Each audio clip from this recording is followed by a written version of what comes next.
ઓરસંગ નદી કિનારે વસેલું છોટા ઉદેપુર શહેર છતાં પાણીની ઘોર તંગી। જી હા, છોટાઉદેપુરની 5 જેટલી સોસાયટીમાં છેલ્લા 4 દિવસથી પાણી નથી મળ્યું, જેને કારણે ગુરુકૃપા, જેલ રોડ, નટવરનગર, નિઝમી સોસાયટી અને મકરાણી મહોલ્લાના લોકોને હાલાકી વેઠવાનો વારો આવ્યો। લોકો વેચાતું પાણી લેવા મજબૂર બન્યા। તેનું કારણ છે વોટર વર્ક્સની ખરાબ મોટર છેલ્લા કેટલાય દિવસથી બંધ થઈ ગઈ હોવાથી લોકોના સુધી પાણી પહોંચ્યું જ નથી। સ્થાનિકોનું કહેવું છે કે છેલ્લા 4 દિવસથી પાલિકાની ગાડી ફરીને જાહેરાત કરે છે કે આવતીકાલે પાણી આવી જશે, છતાં હજુ સુધી પાણી નથી મળ્યું।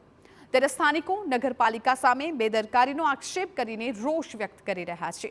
તાત્કાલિક મોટર રિપેર કરાવીને પાણી ચાલુ કરવાની માંગ કરી છે।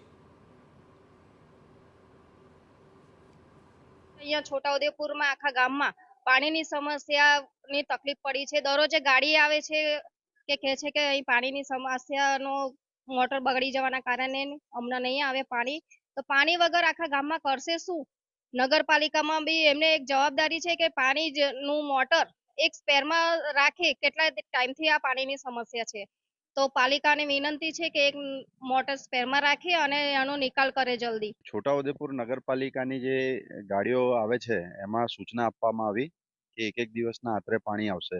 કંઈક મોટર બગડી છે એવા પણ કંઈક ઇસ્યુ છે। હાલ ઉનાળો આગળ આવી રહ્યો છે, પણ જો નગરપાલિકા આના પાછળ 1 કરોડોના ખર્ચે ડેમ બનાવેલો છે, તો આના પાછળ ધ્યાન આપી અને એ પાણી રેગ્યુલર આપે તો પ્રજાને એની શાંતિ થાય।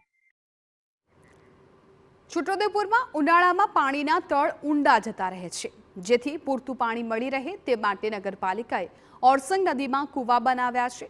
તો ચેકડેમની પણ વ્યવસ્થા છે અને ત્યાંથી જ મોટર મારફતે લોકો સુધી પાણી પહોંચે છે, પરંતુ છેલ્લા કેટલાય દિવસથી મોટર બંધ થઈ હોવાથી લોકોને પાણી નથી મળી રહ્યું। આ બાબતે પાણી પુરવઠા ઇન્ચાર્જને સવાલ પૂછાતા તેમણે જલ્દી જ લોકો સુધી પાણી પહોંચશે તેવી બાહેંધરી આપી। જે ફતેપુરા વોટરવર્ક્સની જે મોટર હતી સ્પેરની એ પણ બનાવવા આપી હતી, જે આજ રોજ બનીને આવતીકાલથી પાણીની સમસ્યા નહીં સર્જાય અને રાબેતા મુજબ નગરજનોને પાણી મળશે। તથા નગરપાલિકા છોટાઉદેપુરે વ્યવસ્થા એવી કરેલી છે કે જે પાણીના ટેન્કરો છે એના દ્વારા પણ અમે જે પાણીની સમસ્યા સર્જાય એવા વિસ્તારોમાં અમારા ધ્યાને આવતા ત્યાં અમે પાણીનો સપ્લાય પહોંચાડી શકીશું। તેમજ નગરપાલિકા એવા અસંખ્ય બોર કરેલા છે।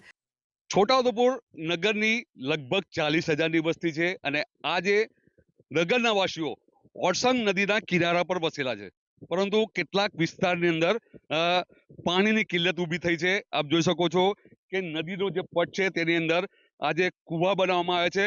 વર્ષો પહેલા જે કૂવા બનાવ્યા હતા તેની અંદરથી પાણી લઈને આ સંપની જે છે એ સંપમાં ઠાલવવામાં આવતું હોય છે અને જેને લઈને 4 થી 5 સોસાયટીઓ જે આવેલી છે તેને પાણી પહોંચાડવામાં આવતું હોય છે, પરંતુ છેલ્લા 4 દિવસથી જે લોકો છે એ લોકો મુશ્કેલીમાં મુકાયા છે।